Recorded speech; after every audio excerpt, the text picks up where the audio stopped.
Obviously, homelessness in the downtown area is one of those very frequent complaints from the stakeholders downtown, based on the, folks using the restroom behind their buildings, or people panhandling, or people sleeping on sidewalks, and it just, the appearance of it is not what business owners would prefer, obviously.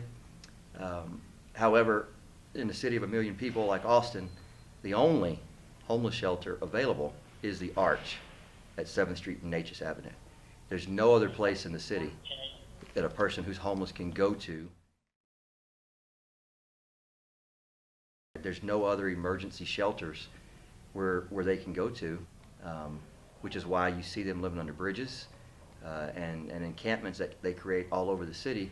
Homelessness is one of the most frequent complaints from people, all the way from north to south and east to west and everywhere in between, in every neighborhood.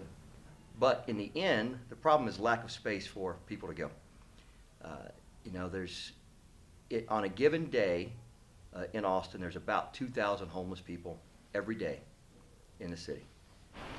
Everything getting better though, because there's a lot of more resources that's being available now, and a lot of more help that's coming out. A lot of more different programs that's being offered.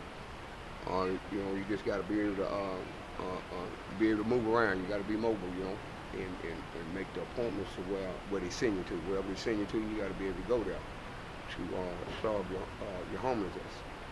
At the end of the day, it comes down to having a place to be.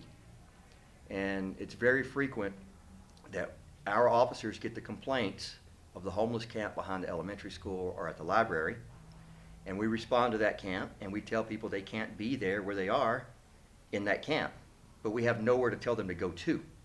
And so they break up that camp and they move along, only to create a new camp somewhere, and that whole cycle continues to repeat itself.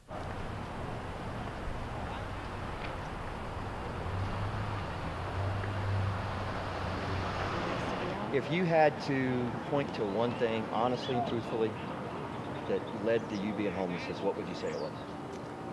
Drugs. And so she's homeless because she has no family to take her in. But she's not mentally ill.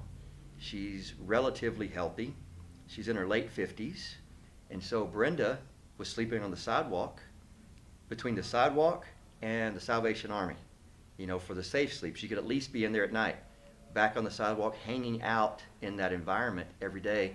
Well, Brenda has a crack addiction, and Brenda was eventually arrested for possession of cocaine and is now in jail. There's a lot of people around here on drugs and stuff, and I'm an ex-addict myself, and by looking and seeing situations and seeing people on drugs keeps me grounded. Like, damn, I don't want that no more. Yeah, now there are some folks. We do have a team called the HOST team, a Homeless Outreach Street Team.